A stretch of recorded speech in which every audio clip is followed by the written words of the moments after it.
Sir, आज किस तरह की प्रेस कॉन्फ्रेंस आपके द्वारा की जा रही है?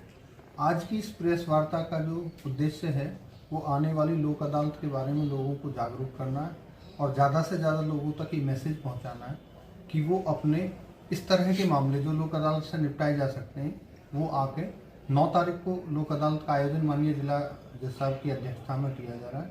उसमें आके वो अपने ज़्यादा से ज़्यादा मामलों का निस्तारण करा सकते हैं। किस तरीके के इसमें मुकदमे निस्तारण किए जाएंगे और किस तरह प्रक्रिया रहेगी इसमें निस्तारण करने के लिए?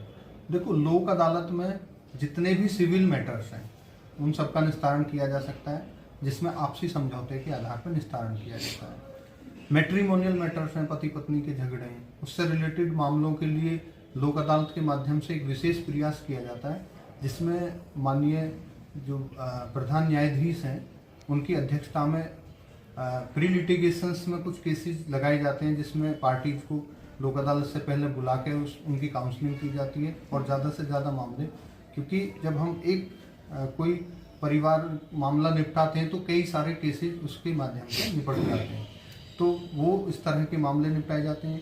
एनआई एक्ट के मामले जो चेक बाउंस होते हैं वो लोक अदालत के माध्यम से उनमें कॉम्प्रोमाइज़ के आधार पर निपटाए जाते हैं। कुछ पेटी ऑफेंसेज हैं क्रिमिनल के, वो कॉम्प्रोमाइज़ के आधार पर निपटाए जाते हैं। चालान के मामले हैं और इसी तरह के बैंक के कुछ लोन के जो मामले हैं, जो बैंक से लोन लिया, लोन वो पे नहीं कर पाए, किसी वजह से वो डिफॉल्टर हो गए, तो बैंक भी इस लोक अदालत के दिन अपनी तरफ से ज़्यादा छूट देके और अपने मामले सेटल कराता है। तो इसमें भी जो ऐसे लोग हैं जिनके ऊपर लोन का बैंक का लोन बकाया है, वो आके अपना यहाँ वो बकाया छूट पे है ना पे करके और अपना मामला सेटल करा सकते हैं। लेकिन सर, लोक अदालत में अपना केस दर्ज कराने किसकी प्रक्रिया रहती है, किसके जरिए आम आदमी कैसे पहुंचेगा? देखो, लोक अदालत में जितने लोन के मामले रहते हैं वो तो बैंक खुद लगाता है वो मामले, और जो भी उससे संबंधित पार्टीज होती है उसको बैंक ही नोटिस भी सेंड करता है। और लोक अदालत के दिन इसी प्रेमिसेस में बैंक के काउंटर्स लगते हैं, जिसमें बैंक के अधिकारी कर्मचारी आके बैठते हैं और लोगों से एक कन्वर्सेशन करते हैं, एक यहाँ पे मतलब उनका नेगोशिएशन होता है, और वो उस दिन ज़्यादा छूट वो दे पाते हैं क्योंकि ऐसा उनके जो हेड ऑफिस होता है उससे उनको उस दिन उसके लिए इतना एम्पावर्ड किया जाता है। तो उनको नोटिस जाता है। कुछ नोटिस जो मामले कोर्ट में चल रहे हैं उनके नोटिस कोर्ट के माध्यम से जाते हैं। यहाँ हमारे ये डीएलएसए ऑफिस है, इसके माध्यम से नोटिस भेजे जाते हैं कोर्ट से, विभिन्न कोर्ट से यहाँ नोटिस आता है, यहाँ से वो पुलिस के माध्यम से नोटिस लोगों को भेजे जाते हैं। एक सर ये देखा जाता है लोक अदालत के दिन चालानों को कई कोर्टों में ट्रांसफ़र कर दिया जाता है। आम जनता मतलब परेशान रहती है और इधर उधर को जब तक घूमती रहती है तो टाइम निकल जाता है लोक अदालत का। और क्या उसके लिए कोई एक काउंटर होगा? निस्तारण किया जाएगा? क्या कोई एक काउंटर होगा या अलग अलग? देखो, चालान के लिए क्या है कि चालान मुख्य रूप से जो चीफ जुडिशियल मजिस्ट्रेट है उनकी कोर्ट में आते हैं और वो बल्क पूरा आ जाएगा। एक अधिकारी के लिए पॉसिबल नहीं है कि इतने चालान का निस्तारण कर पाए, इसलिए वो जो बाकी कोर्ट्स हैं, हमारी एसीजीएम की कोर्ट है, जेएम की कोर्ट है, उन सभी कोर्ट में वो उसको इस तरह से डिस्ट्रीब्यूट करते हैं कि ज़्यादा से ज़्यादा मैक्सिमम डिस्पोजल हो सके। जो आप कह रहे हैं ना वो ऐसा नहीं है। जितने नोटिस यहाँ से भेजे जाते हैं लोक अदालत के लिए उतने नोटिस वो उसी कंसर्न कोर्ट से जाते हैं जिसमें वो ट्रांसफ़र कर दिए जाते हैं।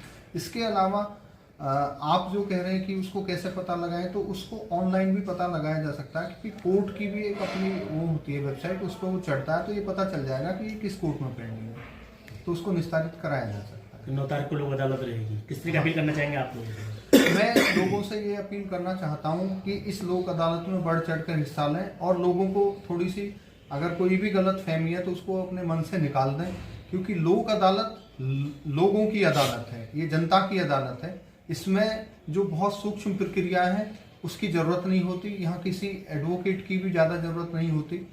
और दूसरा, लोक अदालत में जो मामले आपसी समझौते के आधार पर एक बार निपटा दिए गए, उनकी कोई अपील दलील नहीं होती, तो यहाँ इस लोक अदालत के माध्यम से ज़्यादा लोग लाभ उठा सकते हैं। खासकर जिन पे लोन पेंडिंग है तो वो उस लोन को कम से कम मतलब उनको देना पड़ेगा, ज़्यादा छूट यहाँ मिलेगी, उसको अब पे करके अपना मैटर डिस्पोज ऑफ करा सकते हैं।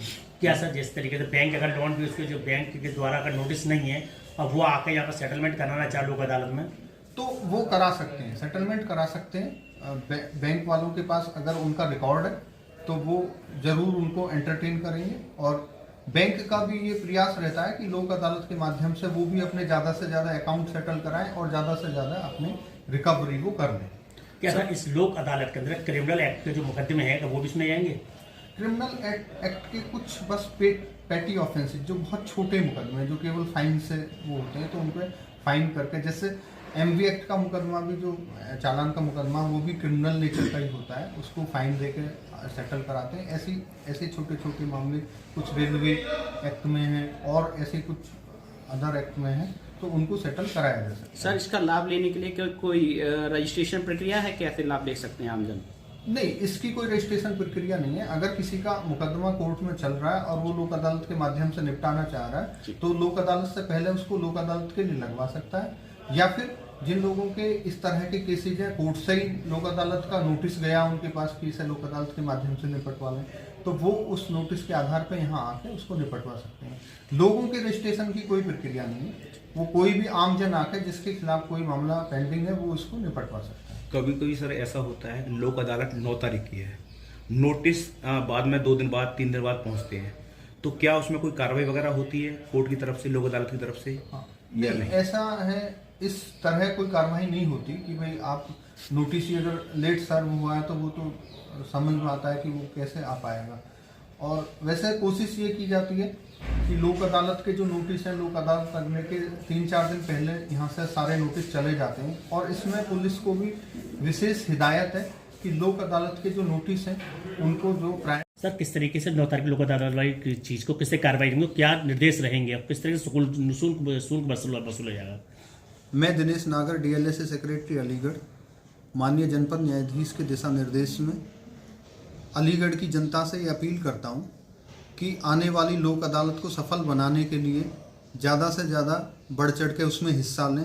लोक अदालत में आपके वो सभी मामले जिनमें कॉम्प्रोमाइज़ हो सकता है वो निपटाए जा सकते हैं। जैसे कोई भी सिविल का मामला है, किसी का पारिवारिक मामला हस्बैंड वाइफ का, या किसी का लोन का डिफ़ॉल्टर हो गया, वो लोन उस दिन बैंक की सारी स्टॉल यहाँ लगती है, वो अपने छूट पे लोन को पे करके अपने मामले को सेटल करा सकता है। किसी का चेक बाउंस का मामला है, उसको सेटल करा सकते हैं, है ना। इसी तरह के कुछ चालान के मामले, कुछ पैटी ऑफेंसेज हैं, तो और ये लोक अदालत जनपद न्यायालय में तो लगती है। जनपद न्यायालय के अलावा तहसील स्तर पे, ब्लॉक स्तर पे और जितने भी सरकारी विभाग हैं, चाहे CDO का है, चाहे नगर निगम है, चाहे विद्युत विभाग है, सभी पे लोक अदालत लगाई जाती है। और उस दिन बहुत जो जुर्माना है उसमें ज़्यादा से ज़्यादा रियायत दी जाती है। तो ये आप लोगों की सुविधा के लिए है, आप लोगों के लाभ के लिए है, आप लोगों के केसों के निस्तारण के लिए है।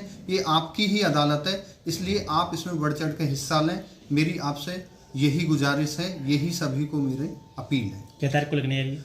9 दिसंबर को राष्ट्रीय लोक अदालत का आयोजन जनपद न्यायालय अलीगढ़ और जनपद के जितने मैंने कार्यालय आपको बताए सभी पे आयोजन किया जाएगा। सुबह क्या बजे शुरुआत होगी?